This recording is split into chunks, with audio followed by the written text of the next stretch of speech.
नमस्कार, आपका स्वागत है कल तक न्यूज़ में। हमारे साथ कानपुर महानगर उत्तर के जिला मंत्री भारतीय जनता पार्टी से आदरणीय रंजीत भदौरिया जी जुड़ चुके हैं।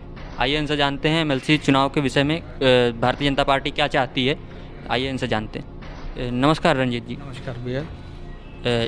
ये बताइए, जो एमएलसी चुनाव का जो रिजल्ट आ रहा है, इसमें जनता का रुझान देख रहे हैं भारतीय जनता पार्टी के साथ है, ऐसा क्या है भारतीय जनता पार्टी? देखिए, भारतीय जनता पार्टी ने 2014 के बाद जब से केंद्र में सरकार बनी मोदी जी की और प्रदेश में 2017 में योगी जी की सरकार बनी, लगातार विकास पथ पे देश और प्रदेश दौड़ रहा है। जनता सब देख रही है जो काम पिछले 70 सालों में नहीं हुए, चाहे वो देश की सुरक्षा के लेकर हों या अन्य तमाम विषय हों, ऐसे तमाम काम जो भारतवर्ष में पूर्व में हो जाने चाहिए थे वो नहीं हुए। तो वास्तविक आज़ादी जनता की यहाँ मानती है जनता की वास्तविक आज़ादी हमें 2014 में मोदी सरकार बनने के बाद मिली। तो भारतीय जनता पार्टी के कार्यों का प्रभाव हर चुनाव में पड़ता है। आज आप देखिए, अभी कुछ दिन पहले हमारे यहाँ नगर निगम के इलेक्शन होने थे, उसमें एक एक वार्ड से 20-20, 40-40 प्रत्याशी अपना आवेदन लेके हमारे पास आ रहे थे। उनको ये विश्वास है कि भारतीय जनता पार्टी का जिसको सिंबल मिल जाएगा वो चुनाव जीत जाएगा। तो निश्चित रूप से भारतीय जनता पार्टी ने जो काम किए हैं, हमारी सरकारों ने जो काम किए हैं, नीचे के चुनाव चाहे वो एमएलसी के हों, मेयर के हों, वार्ड स्तर के चुनाव हो, हर चुनाव पे प्रभाव भारतीय जनता पार्टी के किए गए कार्यों का पड़ता है। आदरणीय मोदी जी और योगी जी की सरकारों ने जो जनता के लिए लाभकारी, अभी आप देखिए कल ही एक बजट, हमारे आम बजट जो पेश किया गया है, उस बजट में मैं समझता हूँ इतना ऐतिहासिक बजट आज तक कभी किसी सरकार में आया ही नहीं होगा। गरीबों के लिए 1 साल के लिए पुनः राशन की सुविधा बढ़ा दी गई है। रेल में अभूतपूर्व बजट दिया गया है। इतनी अच्छी रेलिंग व्यवस्था हमारे यहाँ रेल की चल रही है, उसके बाद भी बहुत सारा बजट दिया गया है। और एक जो गरीबों को छत देने का काम हमारे प्रधानमंत्री जी ने बहुत बड़े स्तर पर किया था, उसमें 66% का, मतलब आप समझिए इतना बड़ा बजट उन्होंने बढ़ाया अगले वित्तीय वर्ष के लिए। तो उनका एक सपना है कि इस भारतवर्ष के अंदर चाहे जितना गरीब व्यक्ति हो उसको छत मिलनी चाहिए, उसका मूलभूत अधिकार है। और निश्चित रूप से मोदी जी प्रधानमंत्री रहते हुए सारे लोगों के लिए घर का प्रबंध करेंगे। तो आज जो एमएलसी के चुनाव होने वाले हैं, निश्चित रूप से देखिए हमारे, चूँकि हम लोग पहले एमएलसी के इन चुनाव में अपना सीधे प्रत्याशी नहीं उतारते थे, किसी को समर्थन देते थे। तो स्नातक चुनाव में अरुण पाठक जी पहली बार में मात्र 200-300 वोटों से विजय हुए सेकंड प्रीता में, और दूसरी बार 10,000 के लगभग वोटों से जीते। आपकी जो वोट पड़े हैं उसमें 5-7 हज़ार वोट इधर उधर जाएंगे, बाकी अरुण पाठक को वोट मिलने हैं। एक बहुत बड़े अंतर से पाठक जी जीतेंगे। जैसे ये है कि लोग कह रहे हैं कि नौकरी नहीं निकाल रहे हैं मोदी जी योगी जी, और जो ग्रेजुएटेड बच्चे हैं वो उनसे नाराज़ हैं। तो इस चुनाव से मुझे लगता है कि ये क्लियर हो जाएगा कि ग्रेजुएटेड लोग नौकरी की वजह से वाकई में नाराज़ हैं या विपक्ष की ऐसी कोई चाल है ये। देखिए, भारतवर्ष एक बहुत बड़ा विशाल देश है। इसकी जनसंख्या आज हम लोग चीन से भी आगे निकलने वाले हैं। तो हर एक को नौकरी दे पाना मेरे समझ से संभव नहीं है। लेकिन आप देखिए मोदी जी की सोच, योगी जी की सोच, हम पढ़े लिखे युवक को अगर नौकरी नहीं देते हैं तो रोज़गार देते हैं। अभी आपने देखा होगा कि हम डिफेंस क्षेत्र में एक योजना लाए थे जिसमें एक अल्प अवधि के लिए बच्चे को हम लोग रखते हैं, अग्निवीर नामक एक योजना आई थी।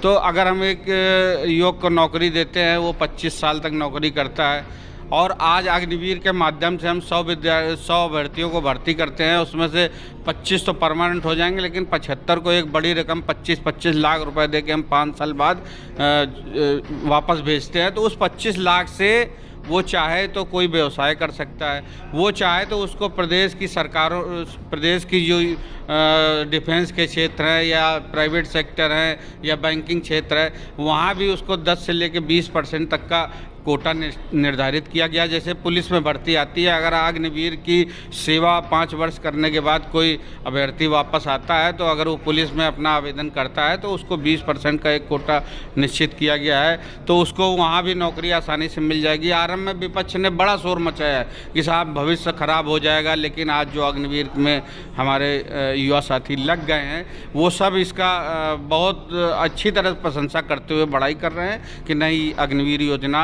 सही है।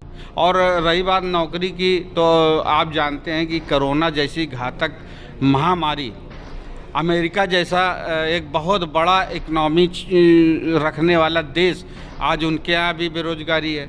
लेकिन अन्य देशों की तुलना में हमारे देश ने, चाहे वो टीका की बात हो, टीकाकरण भी देशवासियों का हुआ और खाने के लिए कोई भूख से नहीं मरा, खाने के प्रबंध किए गए। और रही बात हमारी जीडीपी तीव्र गति से बढ़ रही है। सबको नौकरी नहीं, लेकिन प्रधानमंत्री जी ने कौशल विकास है या मुद्रा योजना है, इनके माध्यम से सबको रोजगार से जोड़ने का प्रयास किया है। निश्चित रूप से आगे आप देखेंगे बेरोजगारी धीरे धीरे खत्म हो जाएगी। तो लोगों के पास समाजवादी पार्टी और जो अन्य राजनीतिक दल हैं, अब उनके पास क्या, अब तो ईवीएम मशीन से चुनाव भी नहीं हो रहे हैं, तो अब क्या नया मुद्दा आएगा हारने का? देखिए, चाहे ईवीएम से चुनाव हो या बैलेट पेपर से, जनता जिसको चाहती है वो जीतता है, जिसको जनता नहीं चाहती वो हारता है। विपक्ष चूँकि अपने कर्मों की वजह से हार रहा है और दोष वो किसको लगाए, तो दोष वो ईवीएम पे मढ़ता है। तो ईवीएम से चुनाव हो, अब देखिए दुनिया चांद की ओर जा रही है, हम अभी बैलगाड़ी से चलें। बैलेट से जब पेपर होते हैं इतने बड़े देश में, बैलेट की व्यवस्था करना, कागज़ की बर्बादी करना, समय की आज देखिए 10,000 की काउंटिंग, 10-12 हज़ार वोट पड़े एमएलसी के चुनाव में बेड़ू भदौरिया जी के, लेकिन काउंटिंग में 8 बजे से काउंटिंग चालू हुई है। हो सकता है कि ये काउंटिंग कल तक चले, लेकिन अगर ईवीएम से यही हुई होती तो 1 घंटे बाद 2 घंटे बाद इसके परिणाम आ जाते, तो समय की भी बचत होती है।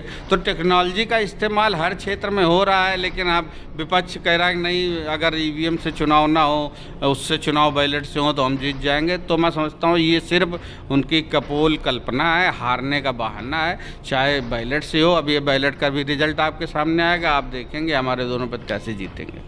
जैसा कि लोग कह रहे हैं कि यदि मतलब लोग, जनता की ये इच्छा है कि 2024 में भी मोदी जी देश के प्रधानमंत्री बने, और जो राहुल गांधी जी ने लगाया है, भारत जोड़ो यात्रा किया है इतनी लंबी, उसका जनता कह रही है कि कोई प्रभाव नहीं पड़ रहा है, अब कि 2024 में हारने के बाद लेट के परिक्रमा करनी पड़ेगी उस पर।